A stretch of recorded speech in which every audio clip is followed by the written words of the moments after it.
Pseudopod is extruded into this universe from a dimension of purest fear. It's beautiful in its own alien way, but what's to come will unsettle you.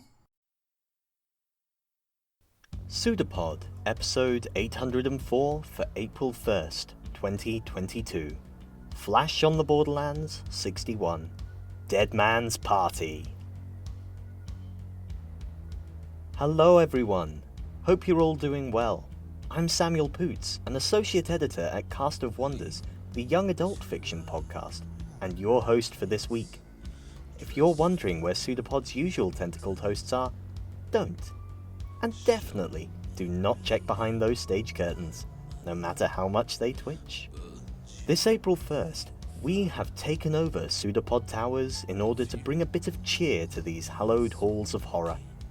Honestly, it's so gloomy in here, even the skulls which whisper promises into your dreams have stopped grinning. To this end, we have 3 wonderful flash stories, all weaving together fear and fun to reach through sound waves, skin, and muscle to tickle your funny bone. Without further ado, our first story is The Tentacle and You by John Wiswell, originally published in Nature Futures back in 2019. John, at Wiswell, is a disabled writer who lives where New York keeps all its trees. He is a Nebula winner, as well as a finalist for the Hugo, World Fantasy, British Fantasy, and Locus Awards. He is now a finalist for 2 more Nebula Awards for his novelette, That Story Isn't the Story, and his short story, For Lack of a Bed. His fiction has appeared in Uncanny Magazine, the LeVar Burton Reads podcast, and the Magazine of Fantasy and Science Fiction, among other places. He loves Pseudopod and is tickled to bring his tentacles to it. This story is narrated by Kaz. Kaz is actually 3 tentacles in a trench coat, able to mimic human speech through an obscure loophole in eldritch noise ordinances. By day, Kaz pretends to be a member of the terrestrial band When Ukuleles Attack. And now, we have a story for you. And we promise you, it's true.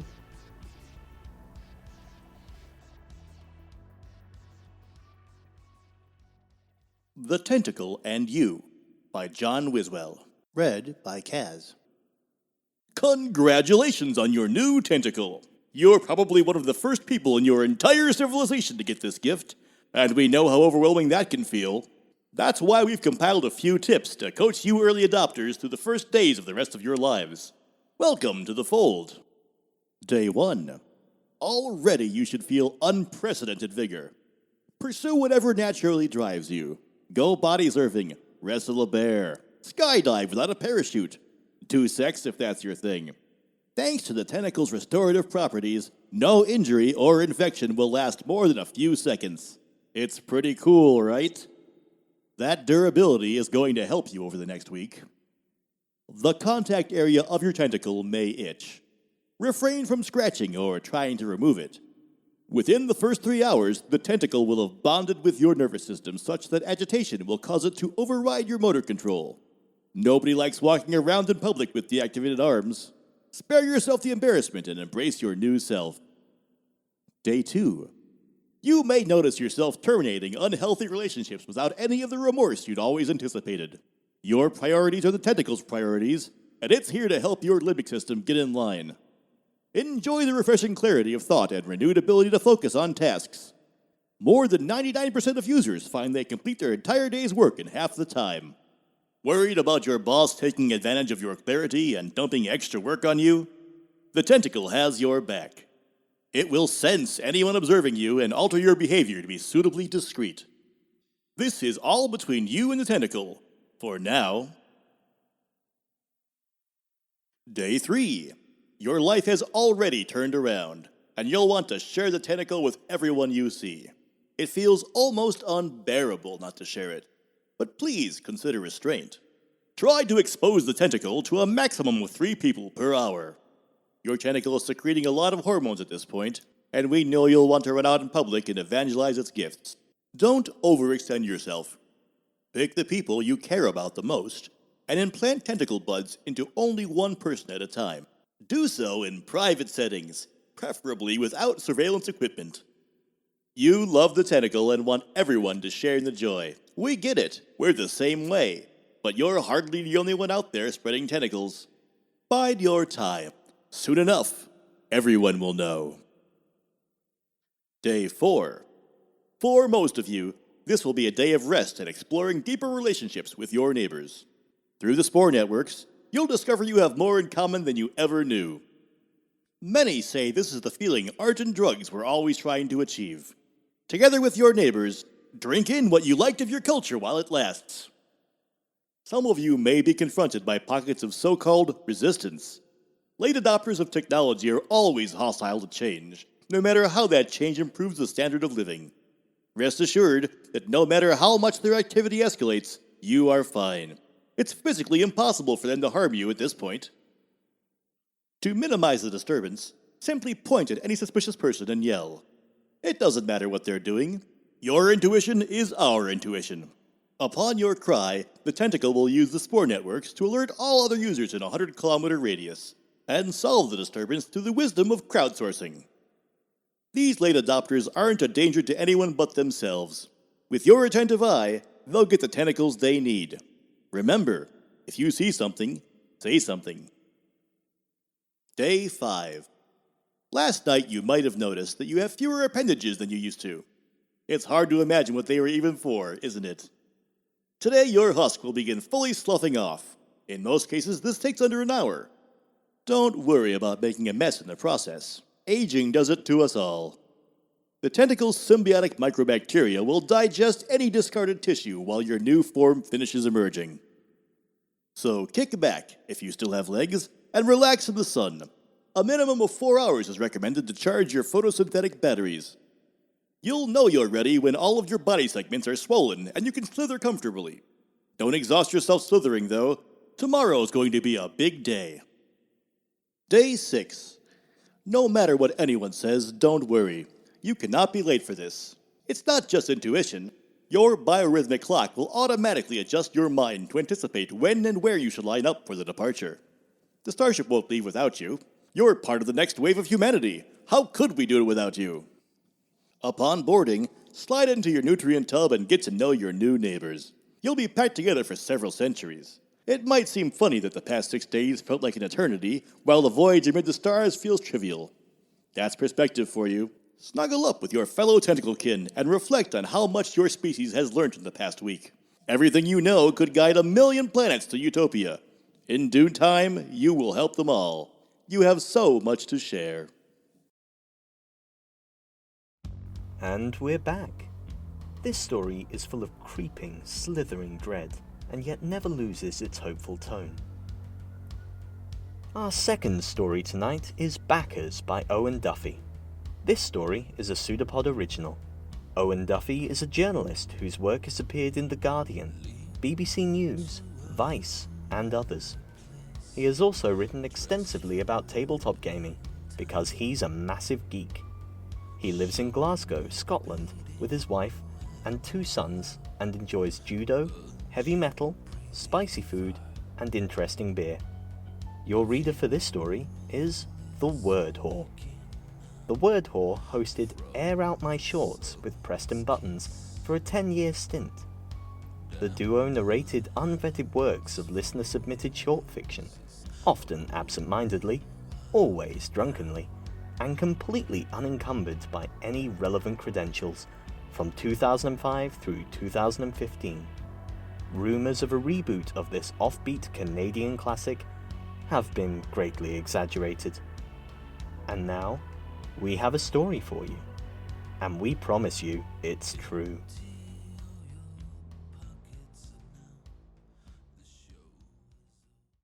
Backers by Owen Duffy, narrated by The Word Whore. Launched 3rd of April 2019, ends 1st of May 2019. Raised £12,707 of £10,000 target. Hey there, you beautiful people. First of all, I can't tell you how much it means to me that you all follow my work. Your enthusiasm is what keeps me going, so thank you. But I need to get real for a minute. Doing this is hard. It takes time, planning, and preparation. Now I'm at that point where if I'm going to keep going, I'll have to quit my day job and commit to it full time. I don't have any sponsors or big corporate backers, and making content for you guys takes a lot of time and effort. That's why I'm hoping you can help me out. I'm here to ask if you'll consider contributing a little bit of cash to ensure I can keep this up. If you've never supported one of these campaigns before, it's really simple. Just choose one of the backer levels, and if I hit my funding goal, you'll receive some cool rewards. How awesome is that? Rewards. £1, my heartfelt thanks. I know times are tough right now, and if £1 is all you can afford, I'm really grateful to have it. In exchange, I'll send you some good vibes and a great big virtual hug. £15, tote bag. 100% natural hemp fabric with hand-printed melting eye logo. It's kind of like a secret badge that lets you spot fellow fans. £30, human fingernail. It's the first thing people ask when they hear about me, right? What's she doing with all the fingernails? And you know what? I don't even know. But back the campaign at this level, and you can have one as a very exclusive souvenir. Limited quantity, 0 remaining out of 32. Ships only to the UK, Europe, US, and Canada. £100, blooper reel. Sure, people think I'm a stealthy predator of the night, but sometimes things go hilariously off plan. Sometimes they run, sometimes they fight back. One time I slipped on my butt in a pool of blood. Back me at this level for access to some of my funniest moments. £5,000, my identity. Okay, this is the big one. For one super special supporter, I'll visit you in person and reveal my identity. You can quiz me for 20 minutes on anything you like. My childhood, happier than you'd think. How I got started, how I choose my subjects. My favorite pizza toppings. Of course, once you've seen my face, you become a little bit of a problem. Which brings us to the best part. Once our chat is done, you get to become a permanent part of the project. I'll even take your suggestions on how it happens and where you'll eventually be found. I'm not going to lie, it's scary putting myself out there like this. But with your help, I hope to keep doing what I do for a very long time to come. And welcome back! You know, in a previous life, I was a tabletop gaming journalist, and I thought I had heard every horror story crowdfunding had to offer. Owen had this to say about this story.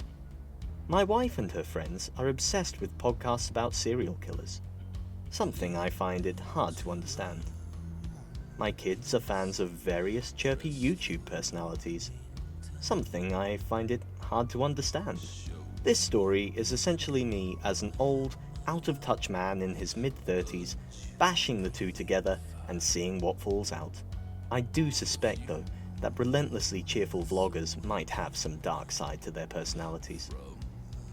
Our last story tonight is Your Honor, my undead client opposes the application to probate his estate by Clayton Hackett.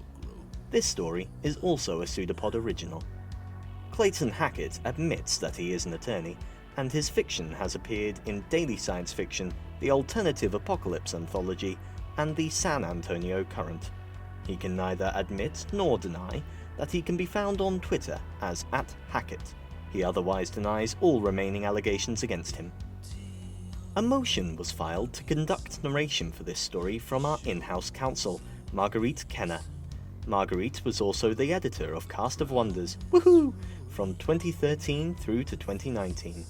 And now, we have one last story for you. And we promise you, it's true.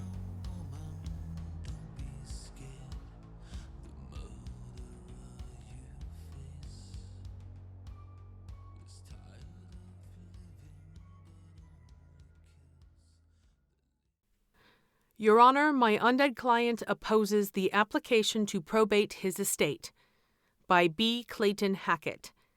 Narrated by Marguerite Kenner.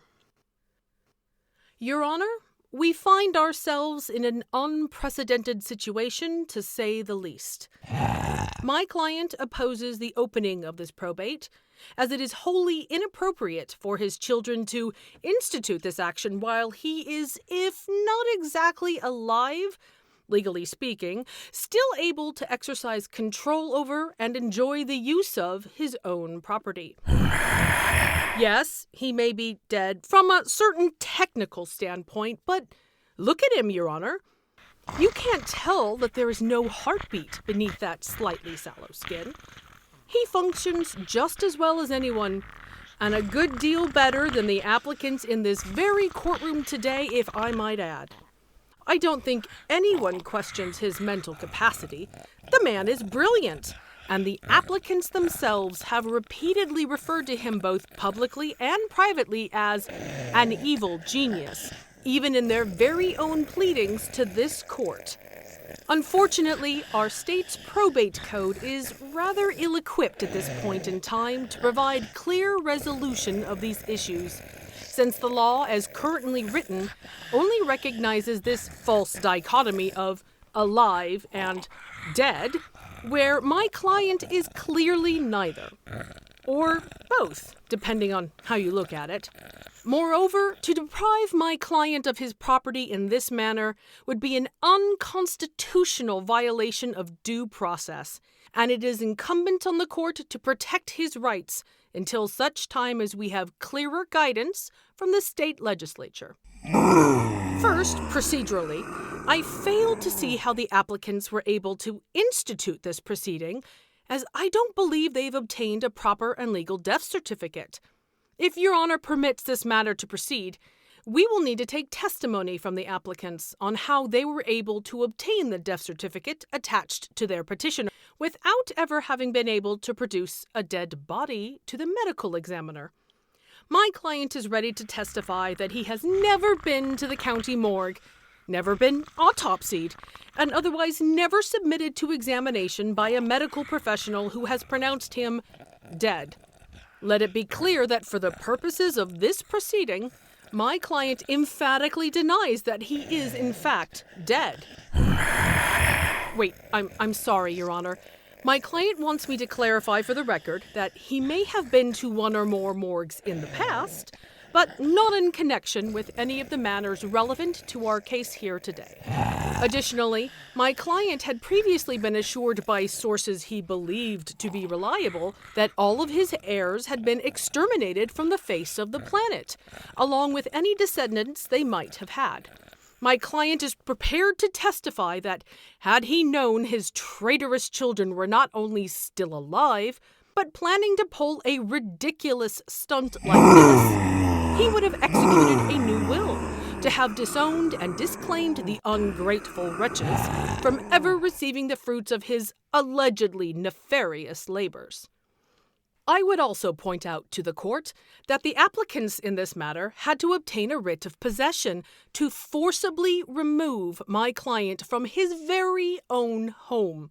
My client was working peacefully in his workshop, recombining and lengthening telomeres of the recently deceased, when these unruly police officers burst in like thugs, damaging his property and accusing him of violating the laws of God and man. My client is a brilliant scientist, and his work in both life extension and corpse reanimation has been a boon not only to the university's reputation, but to the greater intellectual community, nay, all of humankind. And yet, the applicants improperly employed the local constabulary to invade my client's private sanctum, to have frivolous and baseless charges of theft and violation of a corpse filed against him, when he had, in fact, all the proper authorizations and permits to possess those cadavers. My client vigorously denies all allegations of criminal conduct and maintains that all such charges are brought against him in bad faith, solely for the purpose of retaliation due to his public advocacy of certain policy reforms. If Your Honor so wishes, we are prepared to brief the court on any perceived discrepancy between his esteemed criminal defense counsel's arguments that, being legally dead, my client cannot be criminally prosecuted. In short, while my client is technically dead for the purposes of analysis under the Penal Code, his cognitive and physical abilities render his so-called death inapplicable under the Probate Code. And last but not least, there are public policy issues that the court should consider. I think we all need to ask ourselves whether we really want to live in a society that permits, much less encourages, children to strip their parents of their possessions, nay, their very homes, even if the parents are undead. Do we want this supposedly evil necromancer homeless and out wandering the streets? Or do we want to make the sensible choice, where he and his legion of reanimated corpses, a small fraction of whom are filling the gallery of this very courtroom today, are all safe, back in his own secure laboratory, where they won't be a danger to anyone? We think the answer is obvious.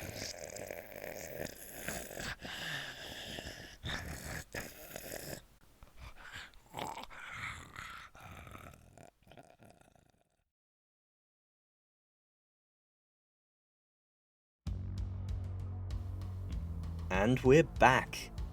Evil scientists and sorcerers just can't catch a break, can they?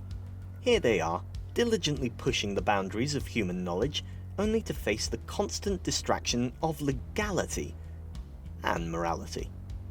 For the rest of us, sure, a horde of zombies is frightening, but it's nothing compared to getting old established evils to give ground.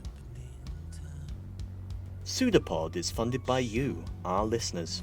As always, if you can, please go to pseudopod.org and donate by clicking on Feed the Pod. If you can't afford to do that, then please consider leaving reviews, shouting about episodes on social media, or just generally shouting. It's fun to be noisy occasionally. If you like merch, Escape Artists has a Void merch store with a great range of hoodies, t-shirts, and other goodies. Check it out. Pseudopod is part of Escape Artists Incorporated and is distributed under a Creative Commons Attribution Non-Commercial No Derivatives 4.0 international license. Download and listen to the episode on any device you like, but don't change it or sell it. Theme music is by permission of Anders Manga. We leave you with a closing quote from who else but Sir Terry Pratchett. Fear is a strange soil. It grows obedience like corn, but sometimes it grows the potatoes of defiance. See you soon. Take care, stay safe, and I told you not to open those curtains!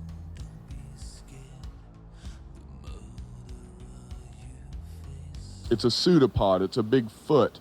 It's all about podcasts these days.